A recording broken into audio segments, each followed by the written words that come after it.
everyone, welcome to IQTab. So this is going to be a dedicated series on budget 2022. Now you must remember कि UPSC examination के लिए budget and economic survey these two are very very important and very essential, especially जो economic का section होता है, economics का section, उसके अंदर बजट से और इकोनॉमिक सर्वे से डायरेक्टली काफी सारे क्वेश्चंस पूछे जाते हैं. इसलिए इस पर्टिकुलर सीरीज के अंदर will try and understand every single aspect जो कि बजट के अंदर इंपॉर्टेंट होने वाला है हमारे एग्जामिनेशन पॉइंट ऑफ व्यू से, हर चीज को हम प्रॉपर्ली समझेंगे. Now this is going to be the first video in which will try to build our concepts. हम अपने कंसेप्ट्स को प्रॉपर्ली बिल्डअप करेंगे ताकि जब बजट जिस दिन प्रेजेंट होगा उस दिन हमें बजट बहुत ही आसानी से समझ आ जाएगा. The first thing that you must remember is कि budget is going to be presented on 1st of February. ठीक है, and one day before this यानी कि 31st of January, this is the day that has been allotted for economic survey. इसका मतलब क्या है कि बजट से एक दिन पहले हमेशा इकोनॉमिक सर्वे को अलॉट किया जाता है, उसको उस दिन प्रेजेंट किया जाता है. ठीक है, this is the first thing that you must remember. Now, the first question that must come to your mind is कि what exactly is this budget? Budget exactly होता क्या है? Now, budget is a very simple exercise जिसके अंदर हम अपने पैसों को मैनेज करने की कोशिश करते हैं. सिंपल टर्म्स में हमारी कितनी इनकम है, यानी कि हमारे पास कितना पैसा है और कितना खर्चा हम कर रहे हैं, उन दोनों चीजों को मैनेज करने की कोशिश करते हैं. That is called as budget. मैं आपको एक छोटा सा एग्जांपल देता हूं, आपको एक्जैक्टली समझ आएगा कि बजट क्या होता है. मान लीजिए कि आप अपने फ्रेंड्स के साथ एक ट्रिप प्लान करते हैं. जब आप ट्रिप प्लान करते हैं तो आप उसमें जितना भी पैसों से रिलेटेड चीजें हैं कि कितने पैसे आपको ट्रिप में लगेंगे, उन सब चीजों को जो मान लीजिए आप प्लान कर रहे हैं और आपने ये डिसाइड किया कि अराउंड 10,000 रुपीज आप अपने टूर्स के लिए, ट्रैवलिंग के लिए, सब के लिए मतलब साइड रखना चाहते हैं. अराउंड 5,000 रुपीज अपने फूडिंग के लिए, एंटरटेनमेंट के लिए, इन सब के लिए रखना चाहते हैं. एंड अराउंड 10,000 रुपीज अपने शॉपिंग वगैरह के लिए रखना चाहते हैं. ठीक है, so you made a plan for around 25,000 rupees. आपने 25,000 रुपए का प्लान बना लिया कि इतने रुपए मुझे इस पर्टिकुलर ट्रिप के ऊपर खर्च करने हैं. Now when you check your purse, when you check your account, आपको मालूम चला कि आपके पास सिर्फ 20,000 रुपए हैं. ठीक है, मतलब आपने 25,000 रुपए का प्लान बनाया हुआ था and you have only 20,000 rupees. इसका मतलब क्या है कि हमारा खर्चा ज्यादा होने वाला है जितना हमारे पास पैसा है. तो this particular condition is called as a deficit. Deficit का मतलब होता है जो हमारा खर्चा ज्यादा हो जाए बट पैसा हमारे पास कम हो. ठीक है, तो इसका एक सिंपल सा सॉल्यूशन क्या है? सिंपल सॉल्यूशन है you can directly borrow money. ठीक है, हम इतना पैसा यहां पर बोरो कर सकते हैं. नाउ ये तो हो गया हमारा इंडिविजुअल बेसिस पे. नाउ इसी पर्टिकुलर एग्जांपल को अगर आप एलिवेट कर देंगे हमारे कंट्री के बेसिस पे या फिर किसी नेशन के बेसिस पे, मतलब बड़े लेवल पे इसको अगर आप इंक्रीज कर देंगे, दैट इज कॉल्ड एज हमारे नेशन का बजट. इसको दोबारा समझते हैं. हमारे नेशन के खुद के कुछ इनकम है, हमारी कंट्री के पास खुद के कुछ इनकम है जिससे कंट्री को पैसा मिलता है, जैसे कि टैक्सेस वगैरह हो गए, उससे कंट्री को पैसा मिलता है. एंड एक्सपेंसेस का मतलब है जहां पर कंट्री पैसे खर्च करती है, जैसे बहुत सारे प्रोजेक्ट्स है, इंफ्रास्ट्रक्चर है, हमारे वेलफेयर स्कीम्स है, इन सब में हमारी कंट्री पैसा खर्चती है, मतलब खर्च करती है. तो हमारी कंट्री के पास जो पैसा है यानी कि इनकम है और जो हमारी कंट्री पैसा खर्च करती है यानी कि एक्सपेंसेस है, इन्हीं दोनों का जो प्रॉपर्ली मैनेजमेंट है that is called as budget of India. ठीक है, एंड जब भी हमारे एक्सपेंसेस ज्यादा होते हैं, मतलब हमारे ज्यादा पैसे खर्च होते हैं as compare to what we have, that is called as हमारी कंट्री का डेफिसिट. एंड कंट्री का deficit is called as fiscal deficit.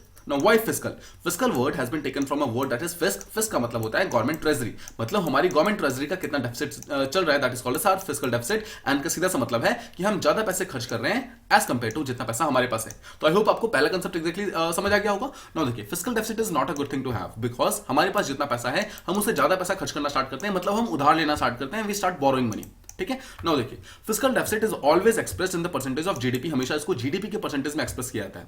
तो जब आप 1st of February को बजट का स्पीच सुनेंगे तो यू विल हियर हमारी फाइनेंस मिनिस्टर बोलेंगी कि इस साल की हमारा जो फिस्कल डेफिसिट है that is around 3% of GDP या फिर 4% of GDP. This is a hypothetical number. ठीक है, ये नंबर अब इंपॉर्टेंट नहीं है. पॉइंट इज कि वो एक नंबर बोलेंगी एंड शी विल से कि इतना परसेंटेज है, but the percentage of what? This is the percentage of GDP, मतलब हमारा टोटल जितना जीडीपी है उसका एक particular percentage that is going to be fiscal deficit. ठीक है, तो आपको पहले चीज तो ये ध्यान रखनी है, फिस्कल डेफिसिट को हमेशा जीडीपी के परसेंटेज के बेसिस में एक्सप्रेस किया जाता है. नाउ सेकंड चीज, तो क्या हमारी गवर्नमेंट आगे जाकर ये बोल सकती है कि हमारे जो हमारा जो इंडिया है उसका 80% ऑफ मतलब 80% ऑफ जीडीपी हमारा फिस्कल डेफिसिट चल रहा है या फिर 90% हमारा मतलब 90% ऑफ द जीडीपी हमारा फिस्कल डेफिसिट चल रहा है? नहीं, बिल्कुल ऐसा नहीं बोल सकती है. बिकॉज एक एक्ट है हमारे यहाँ पे, हमारी गवर्नमेंट के अंदर ने मतलब हमारी पार्लियामेंट ने एक एक्ट पास किया हुआ है that is called as FRBM act. इसका मतलब है fiscal responsibility and budget management act 2003 के अंदर इसको पास किया गया था, जिसका मेन एम ये है, इसका मेन काम ये है, it aims to keep the fiscal deficit in check. मतलब गवर्नमेंट को ये काम दिया गया है कि आप फिस्कल डेफिसिट को एक पर्टिकुलर लेवल से ज्यादा ऊपर नहीं उठने दे सकते. ठीक है, तो 80% 90% इतना फिस्कल डेफिसिट कभी भी नहीं होने वाला है. नाउ देखिए, जैसा हमने बात की कि जितना पैसा हमारे पास है, जितना इनकम हमारे पास है, उससे ज्यादा अगर हमारे एक्सपेंसेस होता है, मतलब उससे ज्यादा पैसा अगर हम खर्च कर दें, तो दिस पर्टिकुलर जो डिफरेंस होता है, मतलब जितना ज्यादा पैसा हम खर्च करते हैं that is called as deficit, मतलब कंट्री के लेवल पे that is called as fiscal deficit. उसका सॉल्यूशन क्या है? जो ज्यादा पैसा हमने खर्च किया हम सिंपली उसको या तो हम बोरो कर सकते हैं, मतलब या तो हम कहीं से उधार लेकर इन सारे पैसों को कंप्लीट कर सकते हैं, या फिर we can print simply more money. हम ज्यादा पैसे सिंपली प्रिंट कर सकती है हमारी गवर्नमेंट, ज्यादा पैसे प्रिंट करेगी और जो भी एक्स्ट्रा पैसा उसको डायरेक्टली वो कर देगी. लेकिन पॉइंट ये है कि जब भी पैसा प्रिंट होता है तो इसका मतलब क्या है, मार्केट के अंदर ज्यादा पैसा आ रहा है and that actually leads to inflation. देखिए प्रिंटिंग मोर मनी इन्फ्लेशन कैसे लीड करता है that is a different topic, but यहां पर आपको समझना है कि हमारे पास फिस्कल डेफिसिट को चेक करने का दो ही सोल्यूशन होता है. First thing is to borrow money and second is to print more money, but printing more money actually bounce to inflation, वो इन्फ्लेशन इंक्रीज कर देता है. ठीक है, इसलिए हमारे पास एक सोल्यूशन बचता है दैट इज बोरोइंग मनी. तो ये हमारा हो गया एग्जैक्टली कि हमारा फिस्कल डेफिसिट क्या होता है. नाउ देखिए हमारा जो यूनियन बजट है उसके अंदर दो चीजें होती है सिंपल बेसिस पे. क्या क्या है हमने जस्ट अभी बात की थी, एक होता है इनकम, एक होता है एक्सपेंसेस, कि कितना पैसा हमारे पास है और कितना पैसा हमारा जा रहा है, मतलब कितना पैसा हम खर्च कर रहे हैं. तो the first thing that is हमारे इनकम कितनी होती है. देखिए इनकम हमारी दो टाइप की हो सकती है सिंपल बेसिस पे सोचिए. एक इनकम ऐसी होगी जो हमें बार बार करनी पड़ती है, मतलब जो बार बार हमारे पास पैसा आता है, मतलब रिकरिंग है, जो month to month year to year जो हमारे पास पैसा आ रहा है that is called as recurring income. और एक ऐसा इनकम होता है जो कभी कभी आता है, right, once in a while आता है. तो रिकरिंग इनकम क्या हो सकता है, उसका एग्जांपल क्या हो सकता है. सिंपल देखिए इनकम टैक्स जैसे हैं, तो इनकम टैक्स ऑब्वियसली हर एक साल लोग भरते हैं इनकम टैक्स अपना, तो इसका मतलब है कि टाइम टू टाइम पैसा गवर्नमेंट को मिलता रहेगा. जीएसटी एक ऐसी चीज है जिसमें हर 3 महीने पे पैसा मिलता रहेगा. बहुत सारे डिफरेंट टैक्सेस वगैरह हैं, इन सबसे क्या होगा गवर्नमेंट को टाइम टू टाइम पैसे मिलते रहेंगे, मतलब ये रिकरिंग पेमेंट्स हैं, बार बार पैसे गवर्नमेंट के पास आते रहेंगे.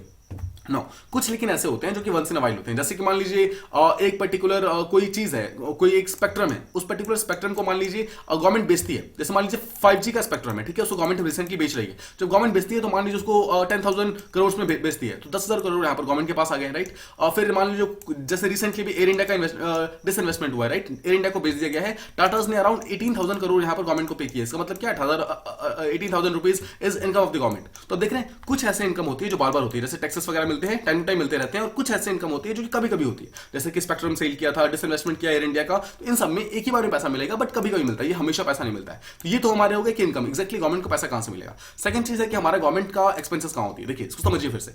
एक्सपेंसेस का सीधा सा मतलब है, एक्सपेंसेस भी दो टाइप्स की होती है. पहला होता है जो रिकरिंग, यानी कि जो टाइम टू टाइम मतलब एक्सपेंसेस होते रहेंगे, जो बार बार होंगे. और सेकंड टाइप के जो एक्सपेंसेस होते हैं, जो होते हैं वंस इन अ वाइल, जो कभी कभार होते हैं.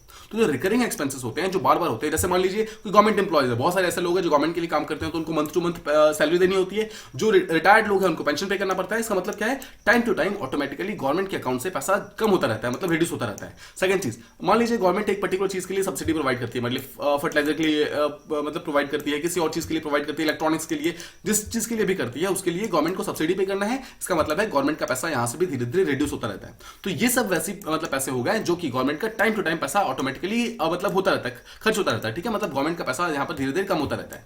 और सेकंड चीज, कुछ ऐसे मतलब पैसे होते हैं जो कि वंस इन अ वाइल जाते हैं. जैसे मान लीजिए गवर्नमेंट ने डिसाइड किया कि शिमला के अंदर एक एयरपोर्ट बनाना है. जब एयरपोर्ट बनाएंगे तो गवर्नमेंट यहाँ पर कुछ पैसे यहाँ पे अलॉट करेगी, और जो भी पैसा यहाँ पे अलॉट करेगी वो पैसा यहाँ पर गवर्नमेंट से कम हो जाएगा, राइट. सिमिलरली मान लीजिए कहीं पे रोड बनाना है, रेलवेज बनाना है, जो भी चीजें बनानी है उसके लिए क्या होगा, कभी कभी होते हैं. ये देखिए हमेशा नहीं है कि ऐसा नहीं है कि शिमला में एक एयरपोर्ट बना दिया तो फिर वहीं पर सेकंड एयरपोर्ट बनाना स्टार्ट कर देंगे, वहीं पर थर्ड एयरपोर्ट बनाएंगे, ऐसा बिल्कुल भी नहीं होने वाला है, राइट. एक बार में एक जगह पर एक ही एयरपोर्ट बनेगा. तो सिंपल से कंसेप्ट है. लेकिन सैलरी और पेंशन तो एक ही पर्सन को बार बार दी जाएगी, तो इसका मतलब ये रिकरिंग एक्सपेंसेस हैं, और ये ऐसे एक्सपेंसेस जो कि कभी कभार होते हैं. तो ये हमने एक्जैक्टली समझा कि एक्जैक्टली इनकम और एक्सपेंसेस जो होते हैं दो डिफरेंट टाइप के होते हैं, और दोनों ही जो है या तो होंगे जो बार बार होंगे, या फिर ऐसे होते हैं जो कि कभी कभार होते हैं. अब देखिए बजट जो होता है किसी भी साल का वो हमेशा 3 पार्ट में डिवाइडेड होता है. ये मैं आपको बेसिक समझा रहा हूं, this is not the analytical part, ये मैं आपको थ्योरेटिकल समझा रहा हूं कि एक्जैक्टली बजट के अंदर क्या होता है. देखिए बजट के अंदर फर्स्ट चीज जो होती है, ये बताया जाता है कि पिछले साल क्या एक्जैक्टली हुआ था, मतलब एक्जैक्टली पैसा पिछले साल कितना इनकम आया था गवर्नमेंट के पास, और कितना एक्सपेंडिचर हुआ था, मतलब कितना पैसा गवर्नमेंट के पास आया था और कितना पैसा गवर्नमेंट के पास से गया था. दिस इज कॉल्ड एज कि पिछले साल क्या हुआ था. सेकंड चीज, जो करंट ईयर है, मतलब जो करंट ईयर का जो बजट होने वाला है उसके अंदर हम कितना इनकम एक्सपेक्ट कर सकते हैं, मतलब कितना टैक्सेस हम एक्सपेक्ट कर सकते हैं, और कितना एक्सपेंडिचर हमने प्लान किया है कि कितना पैसा खर्च होने वाला है. दिस इज कॉल्ड एज इस साल का. ठीक है, और उसके बाद क्या होता है, इस साल मतलब ये वाला पार्ट और ये वाला पार्ट दोनों को प्रॉपर्ली एनालाइज किया जाता है. जितने भी प्रॉब्लम्स हैं इन सबको कंप्लीट करने के लिए उन सबको सॉल्व किया जाता है, और उसके हिसाब से डिफरेंट सेक्टर्स के अंदर बजट को यानी कि पैसों को एलोकेट किया जाता है. ये बजट के 3 मेन पार्ट्स हो गए. ठीक है, अभी देखिए इसका जो टेक्निकल पार्ट है वो हम आगे समझेंगे, बट आई होप आपको ये चीज एक्जैक्टली समझ आ गया. Now the next question that comes to our mind is कि क्या बजट को हर साल लाना जरूरी है, क्या ये चीज कहीं लिखी हुई है. जी हाँ, देखिए ये चीज हमारी कॉन्स्टिट्यूशन के अंदर लिखी हुई है, और एक चीज आपको ध्यान रखना है, बजट को लाना this is not a overnight job. इसका मतलब ये नहीं है कि 1 फरवरी को जो हमारा बजट आने वाला है इसका मतलब है कि एक दिन पहले हमने प्लान किया और नेक्स्ट डे बजट को हमने प्रेजेंट कर दिया. ऐसा बिल्कुल भी नहीं होता है. This takes actually months and months to prepare the budget. माना जाता है कि एक बजट जो कि 1 फरवरी को जो रिलीज होती है यानी कि जो प्रेजेंट की जाती है, उसकी तैयारी अक्टूबर सितंबर इतने पीछे से यानी कि सितंबर ऑफ द लास्ट मंथ और लास्ट ईयर तब से यहाँ पर इसकी तैयारी स्टार्ट हो जाती है. तो देखिए हमारा जो कॉन्स्टिट्यूशन है उसके अंदर आर्टिकल 112 क्लॉज 1 जो है दैट एक्चुअली सेज कि जो हमारे प्रेसिडेंट होंगे that president shall in respect of every financial year, see this particular statement, every financial year मतलब हर साल cause to be laid before both the houses of parliament. इसका मतलब क्या है, Lok Sabha and Rajya Sabha, a statement of estimated receipts and estimated expenditure. Receipt का मतलब क्या है, जितना पैसा हमारे पास आ रहा है। एक्सपेंसेस का मतलब क्या है, जो जितना पैसा हमसे जा रहा है, मतलब हमारी कंट्री के पास से जा रहा है। इन सब चीजों को हमारी गवर्नमेंट ऑफ इंडिया जो है प्रॉपर्ली प्रेजेंट करेगी, and that will be called as annual financial statement. Now here you must remember that the word budget has not been mentioned in the constitution. Budget की जगह पर एक दूसरा word use किया था, that is called as AFS, यानी कि annual financial statement. This actually means the budget of India. ठीक है, तो आई होप आपको ये चीज समझ आ गया।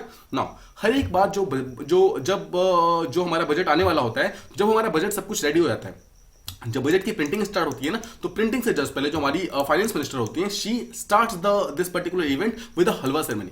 नाउ दिस आपको याद ध्यान रखना है, जो हलवा सेरेमनी होता है एक टाइप का रिचुअल है। जैसे आपने सुना होगा, कोई भी अच्छा काम करने से पहले हमेशा मुंह मीठा किया जाता है। द सेम थिंग यहाँ पर मतलब ये चीज क्या जाता है, जहां पर फाइनेंस मिनिस्ट्री के ऑफिस के अंदर में यहाँ पर क्या होता है, एक बड़े से प्लेट में, मतलब एक बड़े से उसमें उसके अंदर पॉट के अंदर एक्चुअली एक हलवा बनाया जाता है। ठीक है, हलवा बनाया जाता है, and this halwa is actually distributed to all the people जो कि बजट को बनाने में इन्वॉल्व है। एंड इस हलवा को खाने के बाद all the people who are actually associated budget को मेकिंग करने में और प्रिंटिंग करने में, उन सबको फाइनेंस मिनिस्ट्री मतलब फाइनेंस मिनिस्ट्री के अंदर ही रहना होता है। मतलब फ्रॉम दिस डे ऑनवर्ड, जिस दिन हलवा सेरेमनी होती है, तब से लेकर के जब तक बजट प्रेजेंट ना हो जाए, तब तक these people are not allowed to leave that particular building. ठीक है, उनको अंदर रहना होता है because of the secrecy of the budget obviously. ठीक है, तो आई होप आपको हलवा सेरेमनी एक्जैक्टली समझ आ गया। एक टाइप का मुंह मीठा करने वाला कंसेप्ट है। नाउ अब यहां से टेक्निकल चीजें स्टार्ट होती है कि एक्जैक्टली बजट के अंदर क्या क्या चीजें होता है। ठीक है, हम अब इसको प्रॉपर्ली समझते हैं, what exactly can we expect in the budget.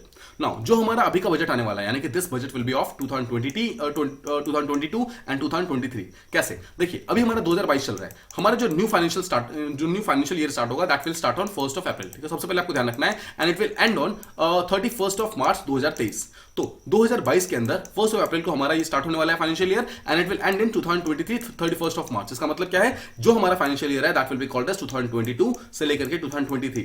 तो जो हमारा बजट होने वाला है, सबसे पहले उसके अंदर जो हमारा साल कंप्लीट हो चुका है, उससे पहले देखिए अभी जो हम जिस पर्टिकुलर ईयर के अंदर हैं, that is called as 2021 and 2022।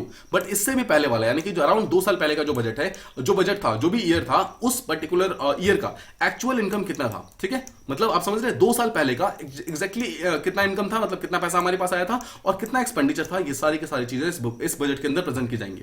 Second चीज, जब ये चीज प्रेजेंट हो जाएगी, उसके बाद सेकंड फैक्टर में आएंगे, जो हमारा जस्ट अभी जो साल हमारा चल रहा है, ठीक है, इस साल का रिवाइज एस्टिमेट्स कितने हैं। देखिए जो भी हमने पिछले साल प्लान किया था, उसके हिसाब से क्या क्या चीजें चेंजेस हुई हैं, क्या कौन कौन चीजों के अंदर यहाँ पर रिवीजन हुआ है, उन सब चीजों का एक रिवाइज एस्टिमेट्स लगाया जाएगा। And finally we will have some budget estimates, यानी कि एक अंदाजा लगाया जाएगा कि जो नेक्स्ट ईयर आने वाला है, उसके अंदर हम क्या क्या चीजें एक्सपेक्ट कर सकते हैं। ठीक है, तो ये तीनों चीज यहाँ पर एक बजट के अंदर इन्वॉल्व होता है, आपको ध्यान रखना है। जो भी साल आने वाला है, जैसे मान लीजिए कि जो साल आने वाला है that is called as the year. ठीक है, और डी ईयर तो D-1 का और D-2 का, मतलब एक साल पहले वाला और 2 साल पहले वाला, ये तीनों चीजें यहाँ पर बजट के अंदर प्रेजेंट होती हैं। फिर समझिए, D-2 यानी कि प्रेजेंट ईयर से 2 साल पहले का जो एक्चुअल एस्टिमेट्स है, वो यहाँ पर प्रॉपर्ली आते हैं। D-1 का यानी कि पिछले साल का रिवाइज एस्टिमेट्स, यानी कि जो भी हमने प्लान किया था पिछले साल, उसके हिसाब से कौन कौन से फिगर्स यहाँ पर चेंजेस हुए हैं, क्या क्या चीजें यहाँ पर चेंज हुई है, उस सबका रिवाइज एस्टिमेट्स। एंड जो करंट ईयर यानी कि जो डी ईयर है, उसका जो एक्जैक्टली नेक्स्ट ईयर का कौन कौन से बजट एस्टिमेट्स है, मतलब क्या क्या हमने अंदाजा लगाया कि इस पर्टिकुलर सेक्टर के अंदर कितना पैसा चाहिए होगा, किसमें क्या पैसा नहीं चाहिए होगा, इन सब चीजों को these three things they combine the budget of a particular year। ठीक है, तो आई होप आपको ये चीज प्रॉपर्ली समझ आ गया। नाउ प्रोसीजर क्या होता है, एग्जैक्टली बजट को लेकर का प्रोसीजर क्या होता है। जो फाइनेंस मिनिस्ट्री होती है हमारी, वो इस बजट को बनाती है। बजट को बनने के बाद, रेडी होने के बाद, she actually meets with the prime minister and the cabinet, और सबसे प्रॉपर्ली एक्सप्लेन करती है, बताती है कि एक्जैक्टली हमने क्या क्या चीजें की हैं। उसके बाद सबकी सहमति के साथ, मतलब जब हर चीज यहां पर फाइनलाइज हो जाता है, उसके बाद she goes on 1st of February to the parliament of India, and parliament के अंदर बजट की स्पीच होती है। ठीक है, this particular thing is very very important. And जब बजट की स्पीच हो जाती है, उसके बाद it has to be approved by the legislature. Now what is this particular legislature, this simply means Lok Sabha and Rajya Sabha, यानी कि लोकसभा एंड राज्यसभा दोनों से यहां पर पास होना इस चीज का जरूरी है। ठीक है, तो आपको इसका एक्जैक्टली प्रोसीजर समझ आ गया। अब देखिए, जब ये लोकसभा या राज्यसभा के अंदर पहुंच गया है, तो यहां पर दोनों ही हाउसेस के अंदर 2 डिफरेंट बिल्स को पास करना होता है। तो budget means simply, budget is not a single bill, budget means 2 different bills. The first bill is called as finance bill and second bill is called as appropriation bill. Now what does finance bill and appropriation bill means, देखिए जब मान लीजिए कि हमारी finance ministry ने जब अपना budget का एस्टिमेट दे दिया है, सब कुछ प्रॉपर्ली समझा दिया है, उसके बाद जो वो पार्लियामेंट है उसके अंदर प्रॉपर्ली वोटिंग होती है, बातचीत होती है, और उसके डिस्कशन के बाद यहाँ पर उस बिल को पास किया जाता है। पास किया जाता है मतलब सबके सब यहाँ पर सर्वसहमति से हाँ बोल देते हैं कि ठीक है, वी आर रेडी, हम यहाँ पर मतलब सबके सब यहाँ पर साइन कर देते हैं, साइन करके एक्सेप्ट कर लेते हैं कि ये बिल पास हो चुका है, मतलब ये बजट यहाँ पर पास हो गया है, इतना पैसा गवर्नमेंट को मिल जाना चाहिए। अब ये हो गया, this particular thing is called as finance bill, जहां पर सारे के सारे नेता, जितने पॉलिटिशियन है, सबके सब इस पर साइन कर देते हैं, मतलब एक्सेप्ट कर लेते हैं। बट एक और बिल पास करना होता है, that is called as appropriation bill, जिसका मतलब होता है जितना भी बिल यहां पर पास हो गया है, मतलब जो भी चीजें पास हुई है उसके लिए जो पैसा निकाला जाएगा, जो मनी को जो विड्रॉ किया जाएगा हमारे कंसोलिडेटेड फंड ऑफ इंडिया से, that will be done through appropriation bill. इसको फिर समझिए, मैं आपको एग्जांपल देता हूं। जस्ट सपोज कि हमारे बजट के अंदर बोला जाता है कि हेल्थ सेक्टर के अंदर इस बार 1000 करोड़ रुपए इतना इसके अंदर मतलब इतना गवर्नमेंट निकाल सकती है, ठीक है, 1000 करोड़ रुपए गवर्नमेंट निकाल सकती है। Now this particular statement will be passed, जब वो पास किया जाएगा और जब सब मान लेंगे, that will be called as finance bill. But जब ये पैसा निकालने की बारी जाएगी, दैट कैन बी मतलब उसको विड्रॉ किया जाएगा थ्रू अ एप्रोप्रिएशन बिल, ठीक है। तो आई होप आप इन दोनों के बीच में मेन डिफरेंस समझ गए। फाइनेंस बिल का सीधा सा मतलब है कि सिंपली एक लॉ को पास करना, बट उस लॉ को पास होने के बाद जो पैसे निकालने वाला बिल होता है, that is called as appropriation bill.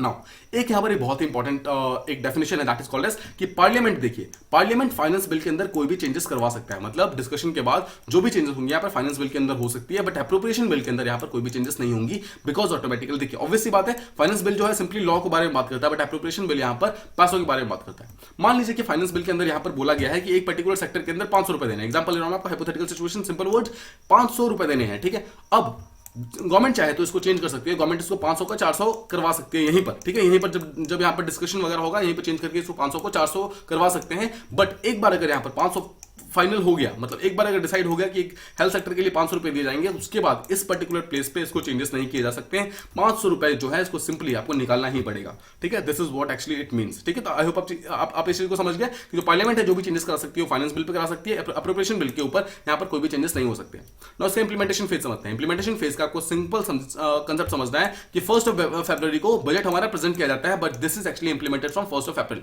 ठीक है। 1 अप्रैल को यहां पर बजट हमारा इंप्लीमेंट करना स्टार्ट होता है। और एक आपको सबसे इंपॉर्टेंट ध्यान रखनी है कि president of India he has the power, जो एक्चुअली बजट किस दिन प्रेजेंट किया जाएगा उसका डेट को चेंज कर सकता है। नाउ 2017 से पहले जो हमारा बजट था, that was actually presented on 28th of February. हर साल 28th ऑफ फरवरी को प्रेजेंट किया जाता था, बट 2017 और 2017 के बाद से this is being presented on 1 February, because हमारे प्रेसिडेंट ने बोला that it has to be presented on 1 February, so no arguments, simple सी बात, ठीक है। ऑब्वियसली प्रेसिडेंट का अपना खुद का मतलब डिसीजन नहीं था, डिस्कशन नहीं था, बट जो भी डिसीजन था प्रेसिडेंट ने लिया था, एंड दिस वाज फॉलोड। और तब से जो हमारा बजट है that is actually being passed on 1 फरवरी, ठीक है। अब देखिए जो हमारा रिसेंट बजट है उसके अंदर कुछ 5 चेंजेस किए गए हैं।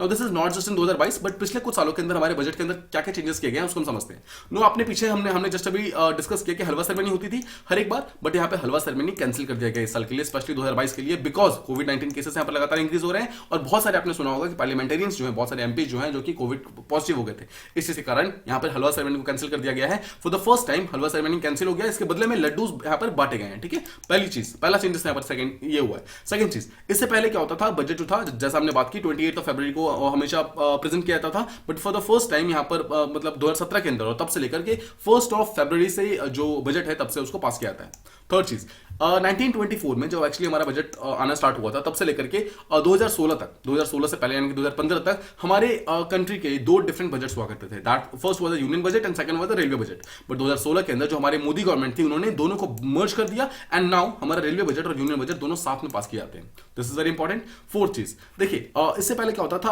आपने देखा होगा, there was a brief case, ठीक है। ब्रीफ केस हमेशा आता था, जब आपको याद होगा अरुण जेटली सर आते थे तो हमेशा अपने साथ एक ब्रीफ केस लेकर आया करते थे रेड कलर की, ठीक है। वो जो रेड कलर की ब्रीफ केस होते थे उसके अंदर डिफरेंट पेपर्स वगैरह होते थे, और उस पेपर के अंदर एक्जैक्टली वो स्पीच लिखी होती थी जो कि फाइनेंस मिनिस्टर को बोलनी होती थी, and that particular speech was very very important. अब उस ब्रीफ केस को चेंज कर दिया गया है टू अ टैबलेट। टैबलेट का मतलब है हर चीज को यहां पर डिजिटाइज किया गया है। सिंपल सी केस में briefcase has been replaced with first ever digital budget. पिछले साल यानी कि 2021 के अंदर for the first time digital budget को चूज किया गया था, और ये सेकंड ईयर ऐसा है जब लगातार ही डिजिटल बजट को यूज किया जा रहा है, मतलब पेपर को यहां पर बचाया जा रहा है, ठीक है। देखिए यहां पर दो इसके मेन रीजन है। First thing is to save paper, and second is obviously Covid के कारण, पेपर के कारण यहां पर कोविड स्प्रेड हो सकता है, इसी चीज के लिए यहां पर डिजिटल बजट को यूज किया जा रहा है।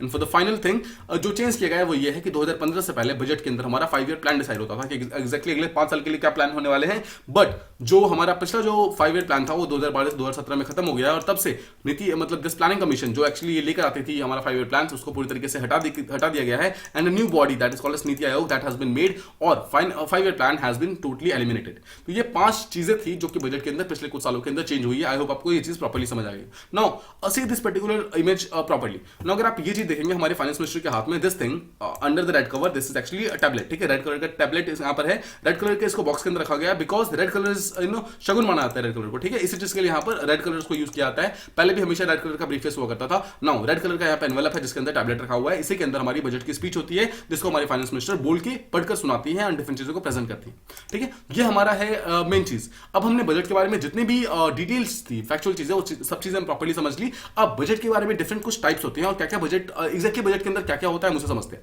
Now our budget consist of two different things, first is called as capital budget and second is called as revenue budget. Simple words में बजट के अंदर दो चीजें होती हैं। जो कैपिटल बजट का सीधा सा मतलब है, आप सिंपल वर्ड्स में समझ सकते हैं, लॉन्ग टर्म बजट, ठीक है, और रेवेन्यू का बजट का मतलब है शॉर्ट टर्म बजट। समझिए, कैपिटल बजट का मतलब होता है वो सारी चीजों के अंदर जो पैसा इन्वेस्ट किया जाता है जो कि लंबे टाइम तक टिकने वाली है, that is called as capital budget. और रेवेन्यू बजट का मतलब है जो कि शॉर्ट टर्म यानी कि छोटे टाइम के लिए टिकने वाली है, that is called as revenue budget.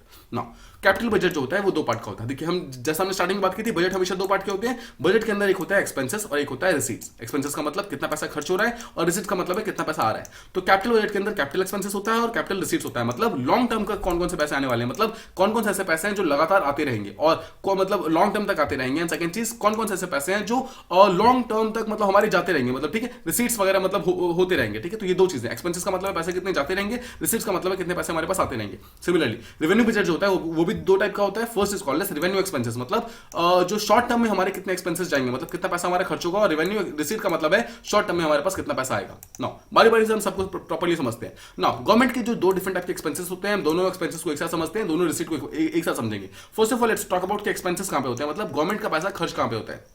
Now जब बजट को सुनेंगे तो बजट के अंदर आपको सुनाई देगा कि व्हाट मतलब कि इस साल का कैपिटल एक्सपेंसेस किस किस चीजों के ऊपर है। तो देखिए, कैपिटल एक्सपेंसेस का सीधा सा मतलब क्या है, कैपिटल का मैंने आपको मतलब क्या बताया, लॉन्ग टर्म, ठीक है, लॉन्ग टर्म। जब भी आपको लॉन्ग टर्म का पैसा होगा that is called as capital, and expenses का मतलब है कि लॉन्ग टर्म में हमारा पैसा मतलब ज्यादा पैसा कैसे खर्च होने वाला है। नाउ इंफ्रास्ट्रक्चर बिल्डिंग के ऊपर, डेवलपमेंट बिल्डिंग के ऊपर, रोड्स के ऊपर, एयरवेज के अंदर, देखिए जब ये सब चीजें हम बनाएंगे तो ऑब्वियसली जो भी हम पैसा खर्च करेंगे that will be invested for a long time. सोचिए, जब मान लीजिए अगर हम एक जगह रोड बनाते हैं तो क्या वो रोड एक साल के लिए बनाते हैं, नहीं, वो रोड हम एक्चुअली ट्राई करते हैं 50 साल 100 साल तक बनाने के लिए, ताकि हम जितना स्ट्रांग हो पाए उतना रोड बनाते हैं। एयरवेज जब हम एक बार एक जगह पे एयरपोर्ट बनाते हैं, एयरवेज बनाते हैं, तो हम ट्राई करते हैं वो पर्टिकुलर एयरवेज जितना लंबा हो पाए उतना लंबा रहे।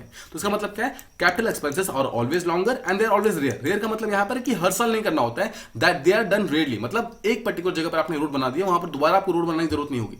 एंड दिस मींस कि हर साल आपको कैपिटल एक्सपेंसेस को नहीं लाना होता, ठीक है। तो कैपिटल मतलब क्या होगा, लॉन्ग टर्म, एक्सपेंसेस का मतलब जितना पैसा आप यूज कर रहे हैं, खर्च कर रहे हैं। Second thing is revenue expenses. Revenue का मतलब क्या है, शॉर्ट टर्म, एक्सपेंसेस का मतलब है कितना पैसा आपसे खर्च हो रहा है गवर्नमेंट का। तो देखिए, शॉर्ट टर्म में कितना पैसा, जो पैसा जा रहा है वो कहां जाता है। फर्स्ट इज पेमेंट, जितना भी गवर्नमेंट एम्प्लॉइज है उसका पेमेंट शॉर्ट टर्म में मतलब हर महीने जाता रहता है। सैलरीज, पेंशन, ये सब हर महीने जाता है।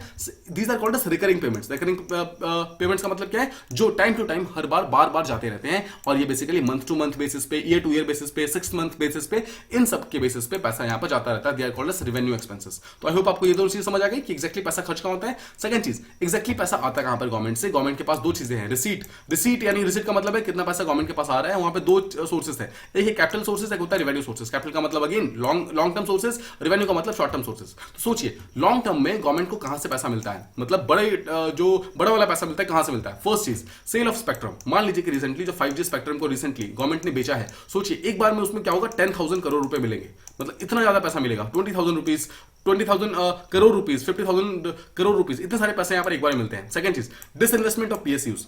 मान लीजिए कोई भी पब्लिक सेक्टर अंडरटेकिंग्स थी, रिसेंट एग्जांपल एयर इंडिया को रिसेंटली डिसइन्वेस्ट किया गया, बदले में गवर्नमेंट को कितना मिला, 18,000 करोड़ रुपीस। इतना सारा पैसा मिलता है एक बार में, यानी कि लॉन्ग टर्म पैसा है। ये पैसा ऐसा नहीं है कि आज यूज करेंगे कल खत्म हो जाएगा, ऐसा बिल्कुल नहीं होगा, ये लॉन्ग टर्म के लिए पैसा मिला है। एंड थर्ड, ये चीजें जितने भी कैपिटल रिसीट होती है वन टाइम रिसीट होती है। अब देखिए, PSU जब एक बार डिसइन्वेस्ट हो गया, एयर इंडिया ने एक बार 18,000 रुपए पे कर दिए बदले में, तो क्या आपको लगता है दोबारा पे करेगा, राइट, नहीं पे करने वाला, right. This is a one time receipt. Similarly कुछ होते हैं रेवेन्यू रिसीट। रेवेन्यू रिसीट का मतलब है जो कि शॉर्ट टर्म के रिसीट होते हैं, मतलब शॉर्ट टर्म में जो पैसे लेकर आते हैं गवर्नमेंट के पास में। क्या क्या है, इनकम टैक्स हर साल लाता है, GST टैक्सेस हर 2-2 महीने 3-3 महीने पे लाते हैं, और जैसे मान लीजिए गवर्नमेंट ने कहीं पे इन्वेस्ट किया हुआ है, उसके बदले में जो इंटरेस्ट मिलता है गवर्नमेंट को, उन सब चीजों के बेसिस पे जो पैसा मिलता है, they are called as interest on investment.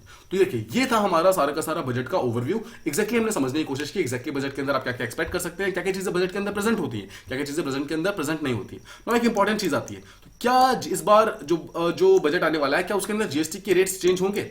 आपको ध्यान से सोचना है कि क्या जीएसटी के रेट्स हमारे इस बार के बजट में चेंजेस होंगे या फिर नहीं होंगे। जब भी कोई बजट आता है तो हम बहुत ही ध्यान से देखते हैं कि किस किस चीज में जीएसटी के रेट्स चेंज हुए हैं, बट आपको यहाँ पर एज अ यूपीएससी एस्पिरेंट पता होना चाहिए कि जीएसटी के रेट्स बजट के अंदर चेंजेस नहीं होते हैं। GST is a totally different thing. GST के रेट्स जो भी डिसाइड होंगे that is done by GST council, ठीक है, वो जीएसटी काउंसिल डिसाइड करता है। जीएसटी के कोई भी रेट्स वगैरह बजट के अंदर डिसाइड नहीं होता है, ठीक है, ये चीज बहुत ज्यादा इंपॉर्टेंट है, आपको ध्यान रखना है। तो इस बार जब आप बजट को देखेंगे तो आपको एक्जैक्टली पता है कि आपको किस किस चीजों पे फोकस करना है। आपको हेल्थ के सेक्टर पे फोकस करना है कि एक्जैक्टली हेल्थ में कितना पैसा इस बार एलोकेट किया गया है। सेकंड चीज एजुकेशन के सेक्टर पे, थर्ड चीज इंफ्रास्ट्रक्चर के सेक्टर पे। आपको याद होगा हमने पिछले कुछ दिनों से लगातार बात की है कि जो इलेक्ट्रॉनिक सेक्टर है उसको लगातार हम अपना इन्वेस्ट करने की कोशिश कर रहे हैं। जो हमारा चिप्स मेकिंग इंडस्ट्री है, जो चिप्स इन द सेंस की जो हमारा सॉफ्टवेयर इंडस्ट्री है, उन सबको कितना डेवलप करने की कोशिश कर रहे हैं। इन सब एरिया के अंदर हमें देखना यह है कि गवर्नमेंट कितना कितना पैसा इन्वेस्ट करती है। अपार्ट फ्रॉम दिस एग्रीकल्चर के सेक्टर में कितना पैसा इन्वेस्ट होता है, फार्मर्स के सेक्टर में कितना पैसा इन्वेस्ट होता है, इन हर चीज को हमें यहाँ पे प्रॉपर्ली एनालाइज करना है। इन द सक्सेसिव वीडियोस हम डिफरेंट चीजों को प्रॉपर्ली अलग अलग वेज में समझने की कोशिश करेंगे। आई होप आपको आज का टॉपिक जो है, जितनी भी चीजें बेसिक बिल्डिंग्स थी, वो सब चीजें प्रॉपर्ली समझ आ गई होंगी। I hope you like the videos. Please do like, share and subscribe, and thank you so much for listening.